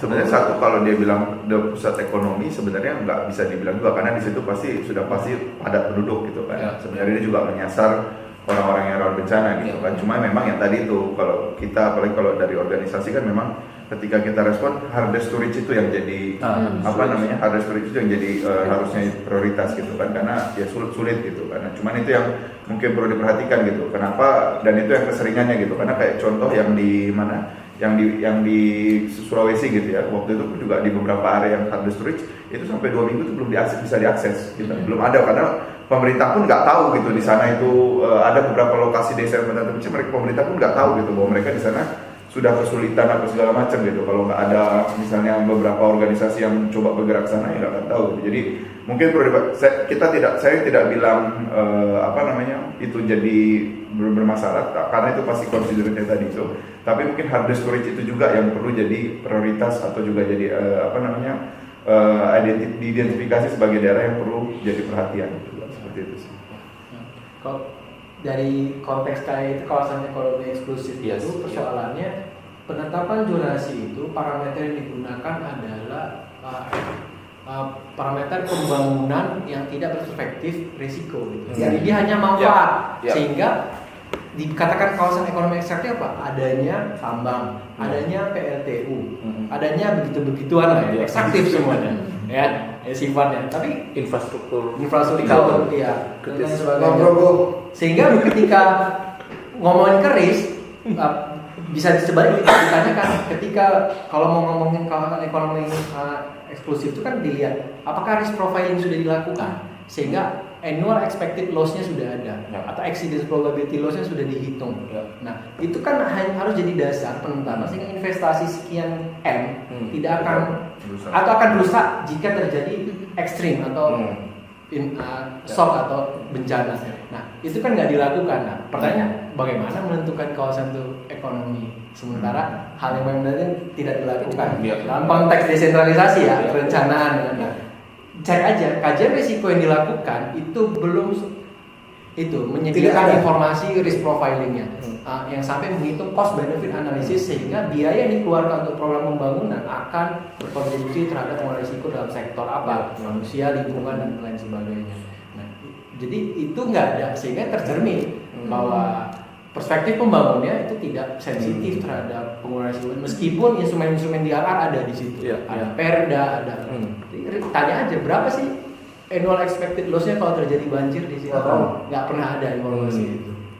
Nah, jadi memang kita masih gap besar di situ risk profiling. Jakarta juga yang tiap tahun misalnya terjadi banjir juga pakunya yang tadi disebutkan gitu, kayak kalau misalkan berapa sih misalnya tahannya si satu bangunan ini kalau misalnya per tahun misalnya dia kena terus berapa sih ininya waktu lapuk atau misalnya apa atau bahkan misalnya juga ke rumah penduduk juga saya yakin juga nggak ada gitu karena buat mereka yaudah banjir kan 3 bulan selesai nanti juga kering gitu. Mungkin persepsinya juga masih punya gedung mungkin ada tapi pemerintah nggak ada ini. Pasti mereka kan sudah memperkirakan. Biasanya apa sih di insurans itu sudah ditaksir segala macam. Cuma pemerintah pasti kan nggak punya itu kan cuma sudah hanya profit. Mungkin misleading periode ulang ya kan sini kan gempa 100 tahun sekali kok. Nanti lagi jadi aja. nggak apa-apa dibangun jadi ekonomi paling gempa 100 tahun lagi. Udah mati gitu ya. Padahal itu miss juga kan, juga itu misperception itu tentang periode ulang. Itu kan data bukan kejadian. betul. Final bagian terakhir dari FGD itu kita sudah mulai bahas kan understanding risk-nya gimana. Kita sudah bagaimana monitoring sampai chain dissemination information sudah bahas dari bagian hukumnya seperti apa, dari sosial masyarakat seperti apa. Nah sekarang yang terakhir di kuadran itu kan berkaitan dengan capacity to respond, baik dari Pusdalop, baik dari pejabat pemerintah daerah, gubernur segala macamnya maupun dari masyarakat ini. Ini bagaimana ini capacity to respond-nya untuk early warning system itu kayak gimana? Based on 10 years experience atau kapasitasnya menurun karena ada istilahnya false sense of security karena ada teknologi dipasang baru lalu itu gimana atau how do you see the trend sejak zaman dulu masyarakat tradisional sampai masyarakat teknologi seperti sekarang? Boleh nggak aku karena ini saya pikir sejak tsunami Aceh pemerintah Indonesia itu seakan-akan dibentuk mindsetnya oleh orang luar. Ketika buai-buai itu dipasang itu seakan-akan sudah reservasi keamanan. Sementara teknologi itu bukan punya kita, informasi bukan punya kita. Jadi kalau disarankan ya, boleh. Jadi waktu buai-buai itu ya saya tidak menyalahkan GIZ, terlepas dari GIZ itu baik di GIZ ya, teman-teman baik juga. Jadi juga baik. Ya, Inates kemudian disupport oleh teman-teman UNESCO ya, aku masih masuk bagian dari situ karena dia pas melihat itu sebenarnya ada sebuah false alarm atau false expectation lah. Ketika kita berharap bahwa dengan teknologi ini kita semuanya aman hidup. Iya. Dan itu terbukti bersalah ketika semuanya sudah berjalan lancar, ada tsunami Mentawai. Itu sebetulnya pembuktian terbaliknya bahwa itu tidak membuat kita aman. Dan kemudian kalau pertanyaannya Najib seperti itu, Najib Razak dari penjara. Kemarin aku juga salah pas kontak JL kan, Om ada Najib, Mujib kali. Oh iya, kok jadi Najib sih gue. Anyway, sorry. Gue jadi lupa mau ngomong. Enggak, tapi itu ya kalau kita mau lihat, jadi ada kodifikasi yang salah ketika kita berharap kepada itu. Sementara itu kemudian diperkuat dengan bantuan-bantuan asing yang melulu bicara tentang itu. Nah, bantuan asing itu ketika mulai longsor itu pun yang dimasukkan oleh Jepang, utang, itu kan dimasukkan oleh Jepang. Lalu kemudian teknologi gunung api untuk ada si Bah yang menolak ya, si Bah Barono yang enggak, kalau kita aja kita udah cukup.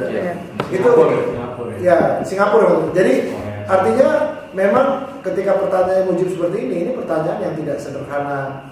Bagaimana perkembangannya? Kita sudah dibentuk sejak tsunami untuk percaya kepada bantuan luar. Tetapi kita sendiri mungkin harus segera saatnya memulai strategi untuk bicara. Nggak usah ngomong kearifan lokal dulu lah, itu sudah bisa, komunitas sudah bisa resilience. Tetapi ketika di tingkat nasional, pengambil kebijakan siapapun itu, lalu kemudian pengampu budget itu mampu berpikir bahwa early warning system is not only an instrument atau tools yang seperti itu. Nah, oke, itu aja. Aku memulai diskusi seperti itu ya. Aku coba bandingin 2006 main-main di Merapi, di 63 desa untuk CBDRM, termasuk ngebangun people center di Warning System. 63 desa main-main loh. Enggak main-main 500 tadi. UNDP. Enggak, ini ya aku munculin angka karena ini riset ya, biar evidence based. Kalau budgetnya itu udah 1 miliar. Waktu itu kan lucu itu ya. Waktu itu kan ada pantauan early warning system dari BPPTK namanya waktu itu kan, Bompi itu masih di situ. Kenari, Jalan Kenari. Ya di Jogja. Iya, Jogja. Bukan desa Kenari. Itu kan sangat tidak sangat sentralistis, tapi nggak terkomunikasi ke masyarakat. Akhirnya tuh ada kegiatan-kegiatan dihubungkan, akhirnya muncullah Pasak Merapi yang pakai HT. Mereka dari komunitasnya bagus lah beberapa kejadian karena rutin 3-7 tahun sekali kan terjadi eruption tuh, sehingga memang experience tuh sangat baik buat mereka, lebih tangguh, sehingga juga ada will mau untuk merespon. Terjadi bagus, mereka monitoring pakai HT segala macam. Berjalan 2010 yang dipercaya selama ini kan yang disusun Rencon dan segala macam kan 7 atau 8 kilo eruptionnya. Ternyata 2010 14 kilo, bahkan hampir 24 yang misalnya jatuhannya ya. Kayak semua itu. Nah, satu yang aku observe adalah manusia berubah, iklim berubah juga, hazard juga, gunung apinya juga berubah, punya karakter, dan waktu geologi itu nggak sama dengan waktu peradaban. Nah, jadi memang kalau menurutku ya, itu dulu. Terus aku pindah nih ke Papua, kerja di Papua.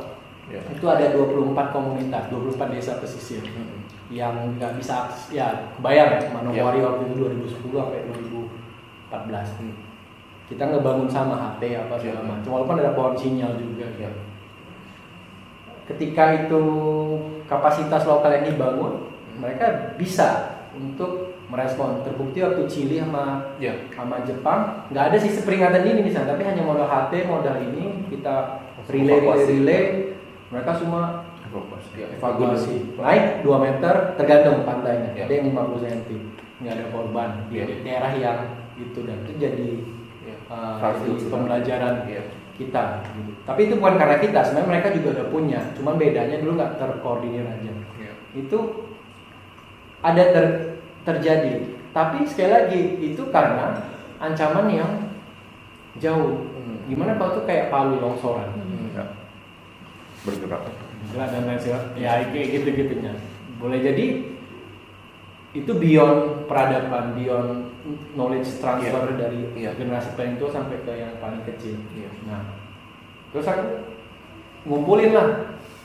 Mentawai ada bukti-bukti juga berhasil. Mereka kembali merevitalisasi bahwa kita bukan orang pesisir, kita orang subsistem gunung. Mereka kembali ke kampung yang lama. Nias juga gitu. Ya kan terjadi. Ya. Di Papua juga beberapa begitu. Nah, terus kejadian Palu nih. Sudah. Banyak juga yang habis. Jadi kalau mau dilihat garisnya bahwa boleh jadi kita perlu merecall back atau merevitalisasi pengetahuan itu, tapi juga perlu membridging fakta-fakta sains tadi, teknologi tadi. Karena kalau enggak, orang banyak yang nolak, Merapi berhasil kok, enggak kok 2010 itu fail. Setelah 2006 kan? Ya, karena aku dampingin 2006. Lebih senior lagi 94 dari Tugul tuh bukan aku tapi teman-teman gitu. Jadi aku ngamatin kan.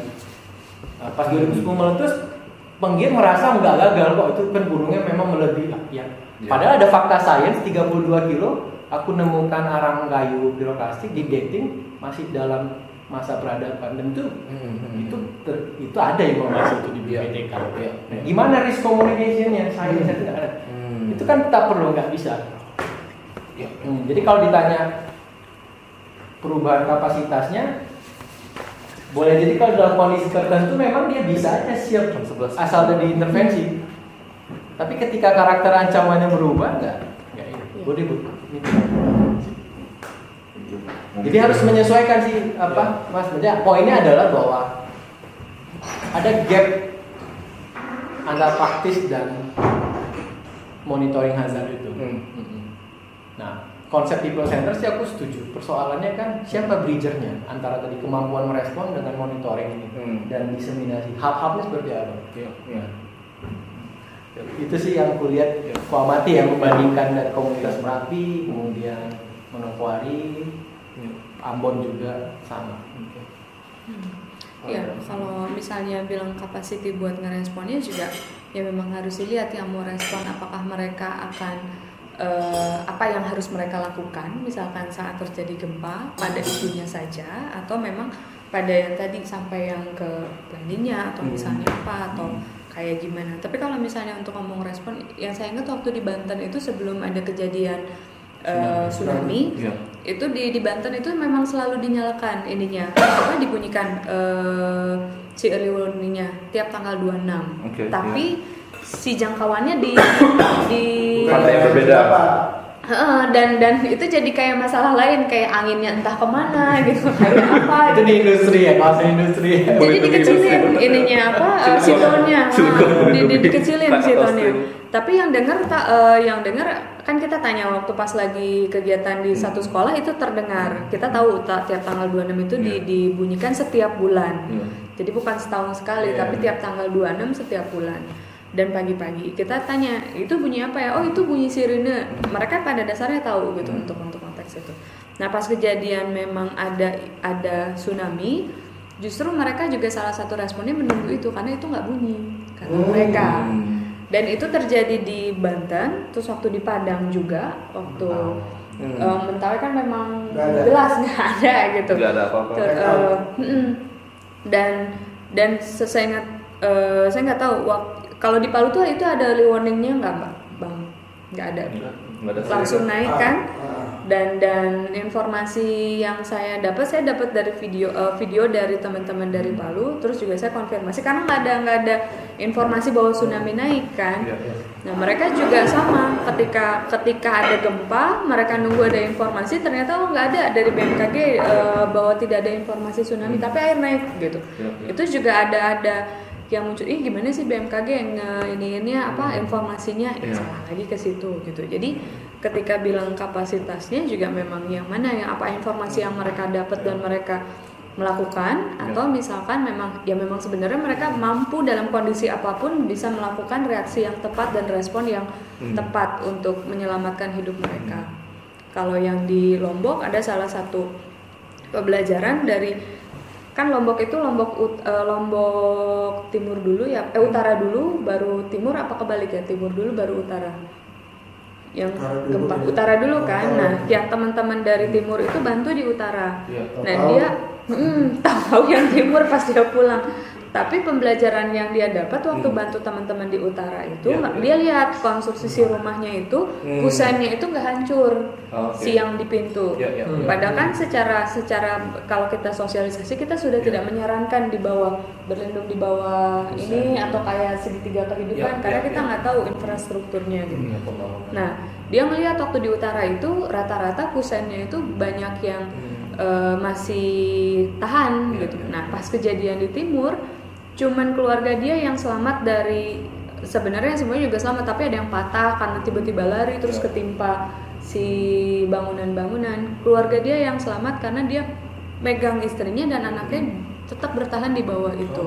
Berarti kan sebetulnya juga ya ada kapasitas yang dia bentuk tanpa ada intervensi, tapi yang berubah adalah risk perception-nya gitu bahwa dia tiba-tiba datang ke rumah kalau misalnya di sini ada gempa saya harus kemana ya gitu dan saya ke sana, tapi di atasnya ada kayak plafon yang mungkin juga jatuh, berarti harus disingkirin dulu. Itu sudah terbentuk gitu. Apakah memang itu yang akan dilihat si kapasitas yang terbentuk atau berdasarkan respon apa sih yang harus dilakukan gitu.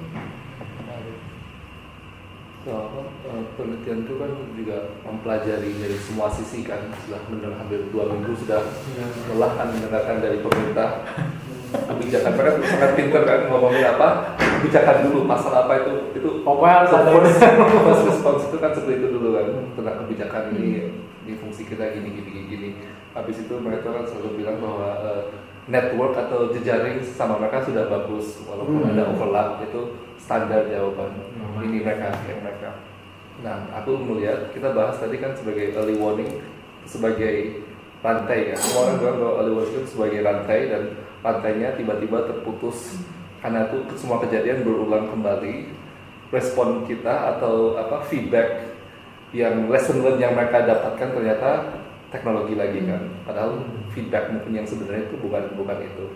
So, aku melihat dari menggunakan istilah rantai peringatan dini itu juga membuat kita nggak memahami bahwa sebenarnya early warning itu sebuah network dan seharusnya itu menjadi established network. So jejaring teman-teman yang di komunitas yang mungkin melalui radio, yang dengan Internet of Things, mulai dengan social media, dan mereka sudah mulai paham sensor, punya akses terhadap teknologi untuk lebih openware, itu lebih network. Satu kedepannya aku pengen melihat bahwa early warning itu kita lihat sebagai ekosistem, so bukan lagi sebagai rantai. Karena kalau kita sebagai rantai selalu muncul dari satu, keluarnya di tempat lain. Padahal early warning system itu nggak seperti itu.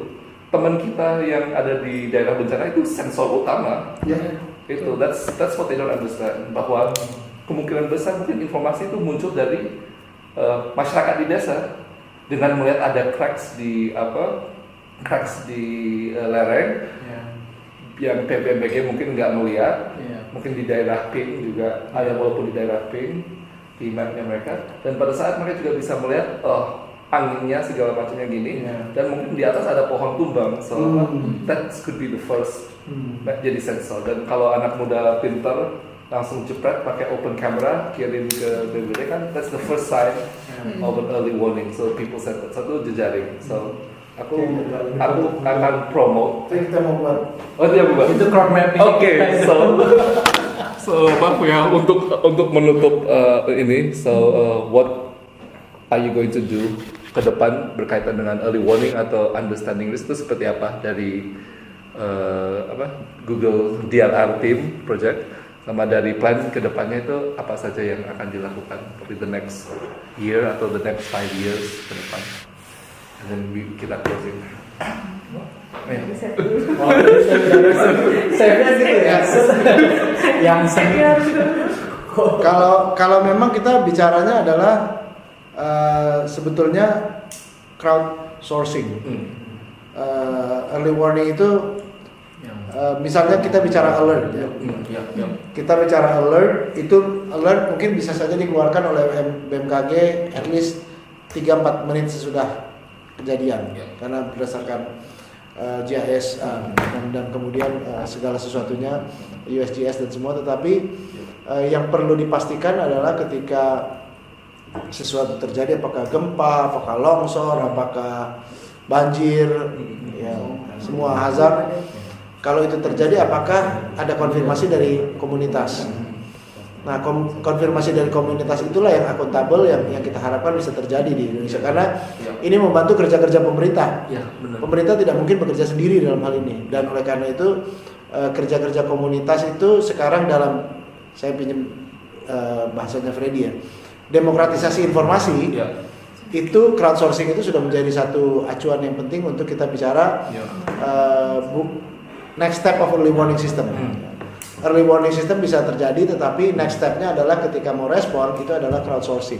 Dan crowdsourcing itulah adalah bagian yang terpenting untuk ketika kita bicara mengurangi secondary hazard atau mengurangi dampak turutan dari sebuah hazard yang terjadi di komunitas. Jadi, dan kita masih percaya bahwa bencana itu bukan di tingkat nasional, bukan di tingkat yang lebih besar, tapi di tingkat komunitas yang terdampak.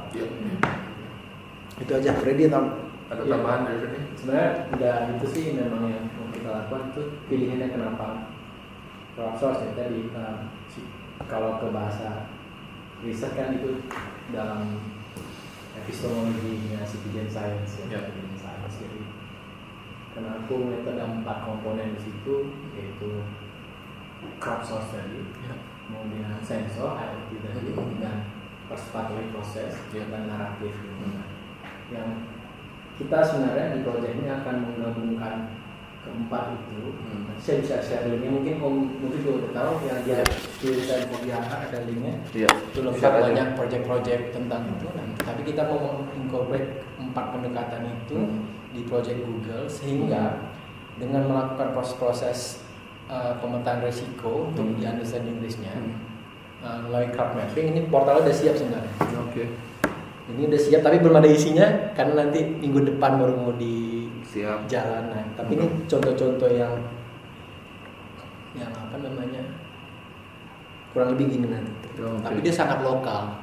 Munculnya nanti levelnya sangat level bahkan rumah hasilnya. Nah, itu akan kita lakukan di daerah tadi geohazard landscape base, misal Lembang atau daerah rawan keratan tanah di Pangalengan. Itu mereka mapping. Terus nanti informasinya itu akan dibahas oleh komunitas dan stakeholder untuk merencanakan. Kalau dulu kan kita pemetaan partisipatif PRA dan segala ini kita kombinasi itu. Sehingga prosesnya itu people center. Teknologi hanya tools saja. Dan yang menghadirkan ketika ini direplikasi, dia bayangin 76.000 desa gitu. Kalau satu-satu kan mahal, time consuming. Tapi dengan ini ya kita harapannya ini akan jadi pendekatan yang sangat demokratis tapi gampang di plug and play. Nah, dan OSM sudah membuktikannya bisa. Nah, ini juga. Nah, tapi OSM itu kan hanya building exposure. Kalau ini komponen risk tadi. Yang artinya kalau dipakai bisa untuk ekosistem. Kalau mau ngomong ekosistem menarik lagi sebenarnya. Itu dimensi lain lagi. Tapi ini jadi konsep keyword-keywordnya kan. Risikonya, ancaman, perentangan, jadi itu yang kita akan lakukan. Mohon dukungannya. Dan murah gratis. Selain itu, ini ketika nanti bicaranya sebagai sebuah ekosistem atau sistem katakan, dia ini tidak so asik untuk project DRR. Tapi ketika ngomongin ini, itu ada satu elemen sistem informasi desa. Yang which is enabling environment pembangunan tadi dari desa ke tata kelolanya, dia membutuhkan informasi ini untuk perencanaan mereka. Itu satu. Kemudian mereka juga perlu secara mandiri menggunakan informasi itu untuk dikomunikasikan ke perencana. Nah, selama ini nggak ada. Itu hanya tergantung sama pihak luar, GIS expert, konsultan expert. Nah, dengan ini by handphone dia bisa pergi, dia tunjukin ke perencana, sehingga di Bapeda, di OPD lain pun program yang mau diintervensi sudah boleh jadi tidak berulang. Itu goals besar kita. Jadi ngomong ke desa nggak ngomong untuk hanya DRR, tapi ngomongin kata kuncinya pembangunan dan pemberdayaan desa. Bahasanya bahasa undang-undang nomor 6. Itu ininya yang kita melakukan. Idealnya. Kalau dari plan juga sama masuknya. Kalau teknologinya beda. Karena nggak ke situ kayaknya. Tapi kalau misalnya memang ke konteks DRR-nya, memang masuknya nggak langsung dengan RR gitu, itu Iya. juga yang jadi mereka kayak malah resisten gitu. Tapi dengan bahasa pembangunan pemberdayaan desa itu Iya. juga dilakukan, gimana unsur si risk perception-nya masuk ke situ kan. Itu yang dilakukan di NTT. Kalau Iya. untuk di Jakarta sendiri dari proyek yang memang saya pegang di Urban Nexus, memang akan ada tadi dari sektor perencanaannya seperti apa sih gitu. Dan Urban Nexus memang lebih fokus pada konteksnya memang pada perempuan dan dampak ketika terjadi bencana perempuan terdampak. Nah ini gimana sih prosesnya ini? Dari segi perencanaannya apa juga memang sudah ada, itu yang akan dilihat. Terus juga konteks dari si komunitasnya, justru komunitas yang akan memaparkan masalahnya mereka. Jangan-jangan memang bukan konteks bencana yang memang kayak banjir, kebakaran, malah sosial yang banyak gitu. Dan itu juga tidak tersentuh gitu oleh perencana yang hanya ngomongin ini banjir, udah alirannya udah berhenti atau dari ini udah surut, udah nggak ada banjir tapi ada kebakaran. Tapi gimana yang lain kayak misalkan prostitusi atau misalkan hal-hal yang lain kayak gitu, itu yang akan dibahas dan memang yang akan jadi researchernya mereka sendiri. Itu yang akan diangkat seperti apa.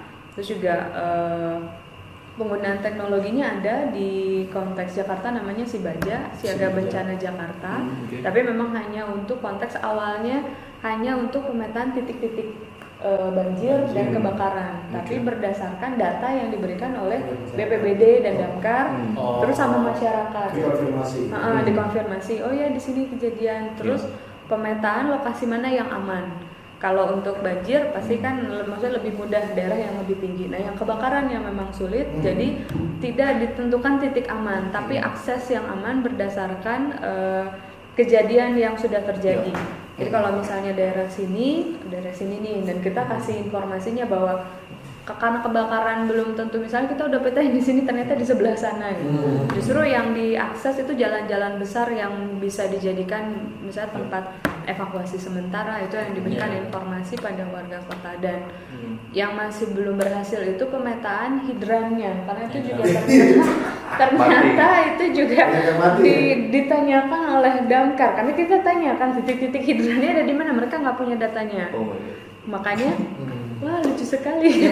Crowd mapping itu mungkin bisa. Nah mungkin nanti bisa diinin untuk setidaknya titik-titik, karena juga ada masalah yang lanjutan ketika sudah dipetakan, kita juga nggak tahu itu hidran berfungsi atau enggak. Karena banyaknya, kalau kata Damkarnya memang bilangnya sebetulnya hidran itu ya tunggu aja, karena si kuningannya udah ada yang curi kayak gitu, udah belum lagi si airnya ada apa enggak, itu sih untuk konteks yang Urban Nexus. Dan perencanaannya memang ini yang akan coba dilakukan, sama kita akan dari topnya ada, dari tingkat komunitasnya juga jalan, tapi gimana nih proses bridgingnya, dan itu bisa disebarkan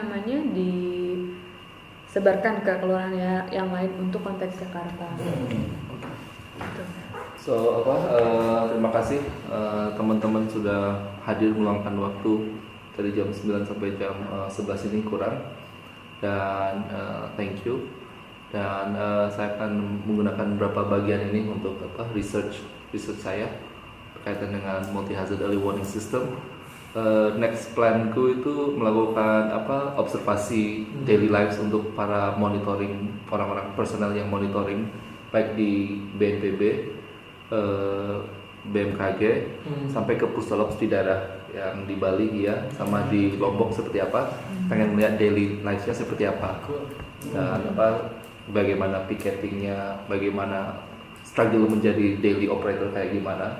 Itu akan saya coba gali, karena kemungkinan mereka akan menjadi hub penting dalam network atau ekosistem early warning system. Kalau hubnya itu nggak berfungsi, apapun teknologi yang terbangun nggak akan diseminasi dengan baik maupun respons dengan baik. So itu dari saya. Apakah ada pertanyaan dari teman-teman tentang penelitian saya atau apa saja? Kalau saya mau titip ini, mungkin kalau nanti lihat petugas Pusdalop, kayaknya ini juga pernah disampaikan sama salah satu petugas Pusdalop, tapi saya lupa dari mana. Kalau misalkan dalam satu kondisi dia memang harus memberikan informasi dan dia ada di situ, maksudnya bisa tolong ditanya juga, maksudnya kondisi psikisnya dia itu seperti apa gitu, Oke. karena Psikosoial. karena Stres, juga Pak. pasti kan stressful gitu, Iya. dan ketika kondisi stres gimana caranya dia bisa membuat coping yang baik gitu, bisa menghasilkan Decision making prosesnya. betul juga. decision. Iya. Karena beberapa kasus itu justru atasannya nggak ada. Iya. Jadi yang mereka yang ada di ruangan itu yang harus memutuskan gitu, gimana Iya. ini kondisinya seperti apa. Saya lupa. Pecat langsung dipecat ya. Betul. Kan kata mereka gini, tapi saya lupa itu yang menyebutkan yang pusdalop yang mana. Kalau nggak dipencet banyak yang mati, dia bilangnya secara gamblang gitu. Dan kalau betul informasinya gitu, mereka menyelamatkan orang banyak gitu. Keputusannya di situ, dan sebenarnya proses apa sih yang mereka dalami gitu, Internal secara process. internal prosesnya itu seperti apa? So kalau di operator ada istilah no regret principle. Ya. So pencet lalu salah, there is no wrong with you. Tapi pertama kita nggak punya perlindungan hukum terhadap hal itu. Betul. So emergency law-nya nggak Betul. ada. Dan nggak ada emergency law untuk melindungi yang mengeluarkan informasi atau melakukan humanitarian work. Kalau kita pakai ambulans nabrak orang itu mati, seharusnya kita cover. Kalau di Australia itu dilindungi. All humanitarian workers, ambulans segala macamnya, if they do their work in the line of their work dalam kondisi bencana, mereka tuh nggak perlu ditakutkan, dan hakim akan memihak pada the humanitarian workers. Itu nggak ada emergency law yang mengatur itu. Satu pertama, secara prinsipal, no regret principle, secara hukum seharusnya itu emergency law melindungi humanitarian workers, itu di Indonesia belum ada. Lalu kondisi di lapangan kan, pekerjaan monitoring kan stres orang-orang petugas itu kan.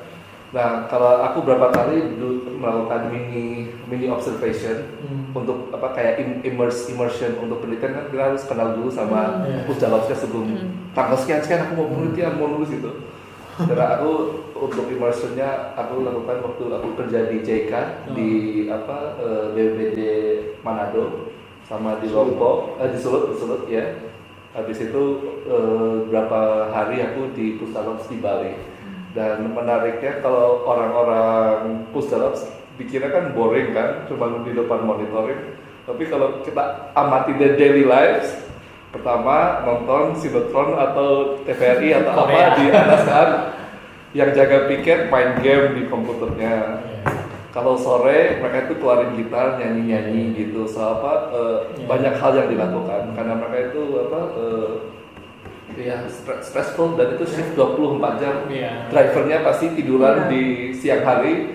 Kalau dilihat secara ini nggak becus ini piket tapi tiduran, tapi kan it's how they it's their life. Dan kadang-kadang orang itu pada survival, dan mereka tuh nyanyi, mereka tuh di lantai 2 jigreng-jigreng gitar yang muda-muda dengan anak-anak magang nyanyi-nyanyi. Kalau enggak yang magang cuma ketawa-ketiwi di ruangan samping pusdalopsnya yang untuk bantu. Biasanya itu dari politeknik kesehatan disuruh magang di rolling gitu. So ada kehidupan yang hidup di luar kebencanaan, di mana itu copingnya cukup kuat, karena whatever happens next, mereka tuh akan segera berangkat. Itu aja sih. So itu menarik gitu ya. Kita juga kalau di bencana kan kita pasti ngopi-ngopi, karaoke itu is part of the being humanitarian. Dan itu cerita itu kalau dalam kacamata program kan malah nggak diangkat ya. Jadi si user kalau di teknologi user experience sebenarnya itu kan experience live dari si ekosistem itu, si entity gitu. Penelitian dari MIT kan aku pakai contoh penelitian MIT kan. Itu interface antara manusia, relationship dengan monitor. So how they fall in love with the monitor. Itu kayak bercinta dengan monitor atau apa. Tapi secara how they work, so itu lebih ke antropologi. Sama diskusi tentang how they cope dengan nyanyi, dengan itu, dengan nonton sinetron di itu, dengan tidur itu thick description. So salah satu metodologi yang dipakai untuk meneliti itu pakai thick description. So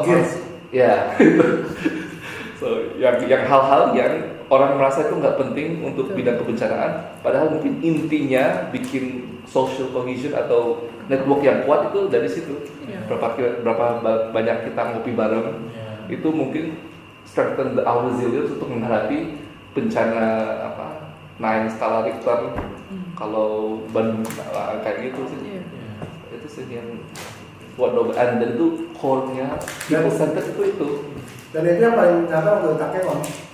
Karena di rumah kopi Horas itu sore itu kesana semua orang yang workers. Wah. Dan itu sih ada informasi. Ya, gitu. Ketika kita diundang untuk misalnya meeting kosong di rumah kopi Horas. Karena memang top tuh, terkenal. Jadi sebelum bencana. Ya. Kalau di Padang kan teh talua di Muara ya. That's good. Good observation. Thank you very much teman-teman. Take description-nya jual lagi.